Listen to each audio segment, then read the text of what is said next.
សួស្តីអ្នកទាំងអស់គ្នានេះគឺជា Channel ថ្មីដែលខ្ញុំបង្កើតសម្រាប់ផុសរឿងសីតាមាបន្តដូច្នេះខ្ញុំនឹងផុសរឿងសីតាមាបន្តនៅ Channel នេះហើយ Channel ចាស់ខ្ញុំនឹងលេងផុសទៀតហើយដូច្នេះអ្នកទាំងអស់គ្នាកុំភ្លេចចូលមកជួយចុច Subscribe នៅ Channel ថ្មីនេះផងបាទអរគុណដូច្នេះហើយយើងបន្តទៅសាច់រឿងរបស់យើងបន្តទៀតផ្ដើមសាច់រឿងមកនៅក្នុងសមាគមពួកគេកំពុងតែរៀបចំការប្រជុំយើងឃើញថាមានសមាគមហេរ៉ូបានពិភាក្សាគ្នាពួកគេបានបារម្ភអាចនឹងមានបិសាចដែលមានធម្មពលប្រហែលនឹងអាបិសាចក្អែបនោះតែដោយសារតែហេរ៉ូរ៉េងអេសអាចកម្ចាត់បិសាចពួកគេរៀង happy បន្តិចតែវាមិនបែបនោះទេអ្នកដែលកម្ចាត់បិសាចនោះគឺជាសៃតាម៉ាតែប៉ុណ្ណោះហើយពួកគេក៏បាននិយាយទៅកាន់ការ៉ូផងដែរការ៉ូឥឡូវនេះការ៉ូមិនមែនដូចជាមនុស្សទៀតនោះទេគឺការ៉ូអាចក្លាយជាបពួកបិសាចខាងសមាគមហេរ៉ូលែងចាប់ទុកការគឺជាមនុស្សទៀតហើយពួកគេចាប់ទុកការ៉ូគឺជាបិសាចដោយសារតែការ៉ូបានធ្វើការវាយប្រហារទៅលើពពួកហេរ៉ូធ្វើឲ្យពពួកហេរ៉ូរបួសជាហើយពេលនោះមានតែហេរ៉ូរ៉ឹងអេសបែងនឹងបមតែប៉ុណ្ណោះទើបអាចធ្វើការវាយប្រហារទៅកាន់ការ៉ូធ្វើឲ្យការ៉ូមានរបួសបានហើយរៀបនឹងសម្រាប់ការ៉ូហើយនោះក៏មានបិសាចក្អែបមួយដែលចេញមកជួយការ៉ូទាន់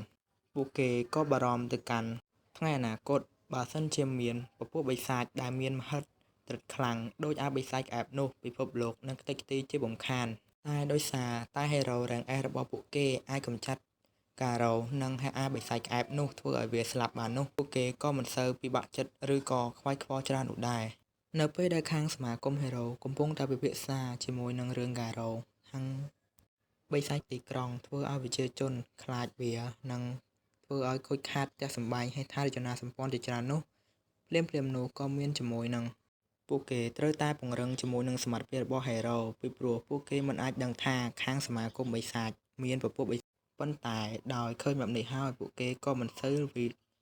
ល្វល់ច្រើននោះដែរពេលនោះស្រាប់តែមានបរិសអ្នកមានបានចូលទៅសួរពួកគេថាតើពួកឯងពេលណាទើបពួកឯងដាក់កម្លាំងទៅជួយកូនប្រុសរបស់យើងពីព្រោះថាកូនប្រុសរបស់យើងត្រូវបានបិសាចចាប់ទៅ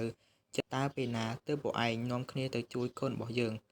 តើពួកឯងដឹងទេថាយើងនេះហើយគឺជាអ្នកជួយទៅកាន់សហគមន៍ហេរ៉ូរបស់ពួកឯងឲ្យមានការរីកចម្រើនដល់ឥឡូវនេះភ្លាមនោះមានបរិសម្នាក់ដែលគាត់បាននិយាយថាមិនអីទេពួកយើងនឹងដាក់កម្លាំងទៅជួយកូនប្រុសរបស់លោកកុំភ័យអី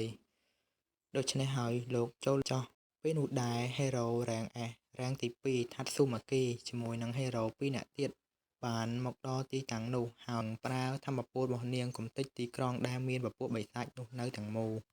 ប៉ុន្តែបរិសម្នាក់នេះបាននិយាយថាពួកគេពុំទាន់ដឹងថាច្បាស់ប្រាកដនោះទេដូច្នេះហើយនាងកុំធ្វើបែបនេះអី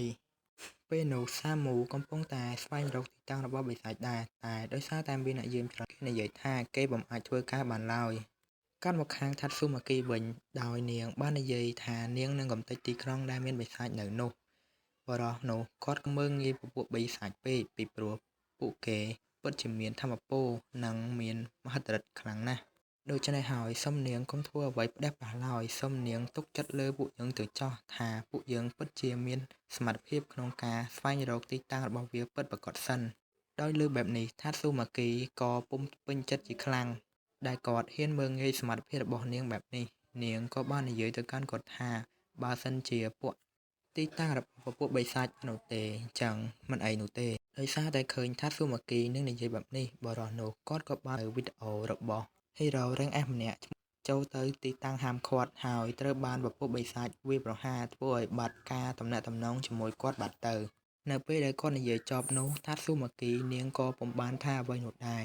ហើយគាត់ក៏បានតបទៅកាន់នាងថាពុំអីនោះទេចាំឲ្យគាត់ឲ្យហេរ៉ូកូនក្មេងម្នាក់ឈ្មោះថាសាមូស្វែងរកទីតាំងរបស់វាឲ្យឃើញសិនទៅចាំនាងធ្វើការវាយប្រហារទៅកាន់ពួកវានៅពេលនោះក៏មានហេរ៉ូរៀងសង្ហាម្នាក់គាត់បានចេញនិយាយថាពួកគេគួរតែបញ្ជូនហេរ៉ូដែលខ្លាំងទៅចោះកុំឲ្យធ្វើឲ្យប៉ះពាល់ដល់ថ្ងៃដែលបង្គំតន្ត្រីរបស់គាត់ពេលនោះហេរ៉ូរ៉េងអេសម្នាក់ដែលជាអ្នកដែលប្រើប្រាស់ដាវសាមុរ៉ៃក៏បានតបទៅវាវិញថាមិនអីនោះទេការប្រគំតន្ត្រីរបស់ឯងកុំឲ្យមានអ្វីធ្វើឲ្យឯងខកចិត្តឬក៏ខូចកន្លែងដែលឯងប្រគំតន្ត្រីនោះទេប៉ុន្តែគាត់ក៏បានតបទៅកាន់វាថាមនុស្សកាកមកជួយការពារសុវត្ថិភាពរបស់យើងនោះទេយើងចេះការពារខ្លួនឯងទៅហើយដូ ច្នេះពួកឯងគួរតែការពារខ្លួនឯងឲ្យបានសិនទៅមិនបាច់មកការពារយើងនោះទេ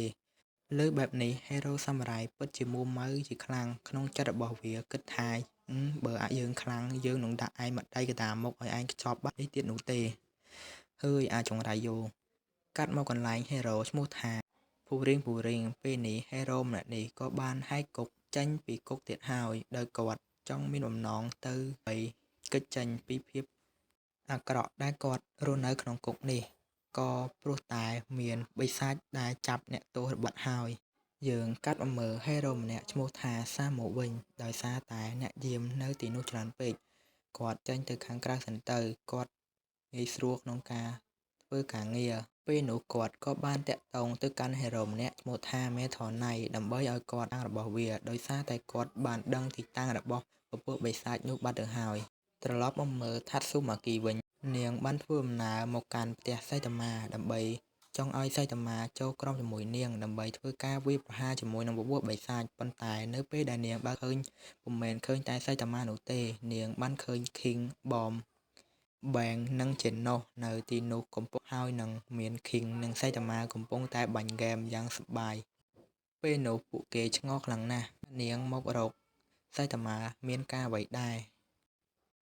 ប៉ុន្តែនាងបានតបទៅកាន់ពួកវាថានាងពិតជាមានការត្រូវធ្វើជាខ្លាំងដោយសារតែពេលនេះមានពពួក Hero រ៉េងស៊ីដែលពួកគេបានធ្វើការជាច្រើនហើយការធ្លាក់រ៉េងរបស់នាងអាចនឹងប្រែប្រួលទៅតាមនៅពេលដែលនាងពុំបានធ្វើអ្វីសោះប៉ុន្តែជិនណូក៏បានគិតថានាងប្រហែលជាចង់សុំសៃតាម៉ាធ្វើជាកូនសិស្សដែរហើយពេលឮជិនណូនិយាយបែបនេះនាងមានការកាំងយ៉ាងខ្លាំងហើយហ្វូបូគីក៏ឲ្យHero ណាម្នាក់ក៏ដោយដើរទំនេរទៅធ្វើការជាមួយនាងដើម្បីធ្វើឲ្យនាងប៉ុន្តែពេលនោះចេនណូបានតបទៅកាន់នាងថាពេលនេះគាត់កំពុងតែ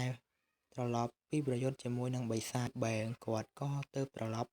មកប្រយុទ្ធជាមួយបិសាចដែរហើយគាត់ជួយចង្កេះនិងពិបាកក្រោកជាខ្លាំងពេលលើបែបនេះថាស៊ូម៉ាគីក៏សួរទៅកាន់សៃតាម៉ាថាតើសៃតាម៉ាទំនេរដែរទេតើសៃតាម៉ាអាចជួយនាងក្នុងការធ្វើការងារដើម្បីកម្ចាត់ចំនួនបានដែរទេហេតុអ្វីបានជាសៃតាម៉ា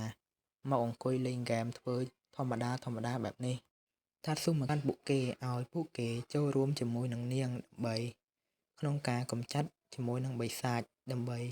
ឲ្យនាងមានការឡើងរ៉េងបន្ថែមទៀតប៉ុន្តែសៃតាម៉ាដេកធ្វើជាមិនដឹងដោយសារតែគាត់គិតថាបិសាចទាំងអស់នោះគឺកាកខ្លាំងណាស់ដោយឃើញថាពួកគេធ្វើដូចជាធម្មតាថាស៊ូម៉ាគីមានអារម្មណ៍ថាពួកគេពិតជាលេងសើច